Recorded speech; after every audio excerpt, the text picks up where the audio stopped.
قرآن کے حیرت انگیز سائنسی کمالات، کیا یہ محض اتفاق ہے؟ بسم اللہ الرحمن الرحیم۔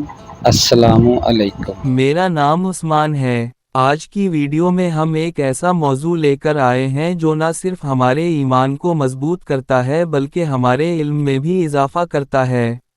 کیا آپ جانتے ہیں کہ قرآن مجید میں ایسے کئی کمالات اور سائنسی حقائق بیان ہوئے جو صدیوں بعد جدید سائنس نے ثابت کیے؟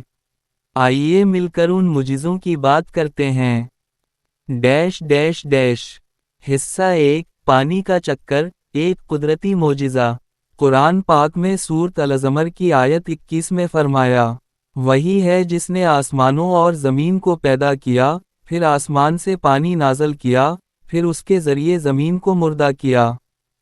سوچیں، جب یہ آیت نازل ہوئی تھی تو ہزاروں سال پہلے انسانوں کے پاس جدید سائنسی آلات نہیں تھے، پھر بھی قرآن نے پانی کے چکر کو بیان کیا۔ سائنس آج بھی کہتی ہے کہ بارش، زیر زمین پانی، اور پانی کا دوبارہ آسمان پر آنا ایک مکمل چکر ہے۔ یہ کمال نہیں تو اور کیا ہے؟ انسانی تخلیق کا حیرت انگیز راز۔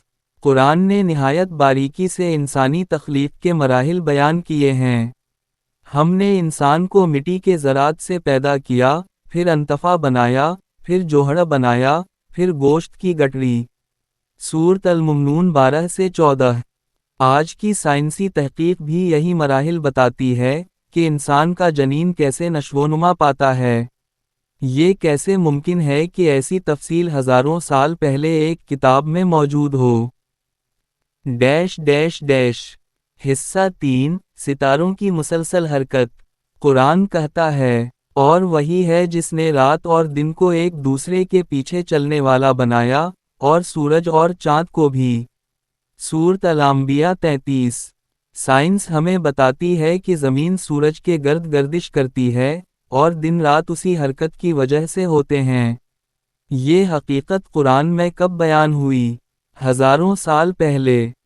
آپ کیا سوچتے ہیں؟ کیا یہ محض اتفاقات ہیں، یا یہ اللہ تعالیٰ کا علم ہے جو قرآن میں نازل ہوا؟ نیچے کمنٹ میں اپنی رائے ضرور لکھیں۔ اگر آپ کو یہ ویڈیو پسند آئی ہو تو لائک اور شیئر کریں، اور ایسے مزید دلچسپ اسلامی حقائق کے لیے ہمارے چینل کو سبسکرائب کرنا نہ بھولیں۔ اللہ تعالیٰ آپ سب کو خوش رکھے، آمین۔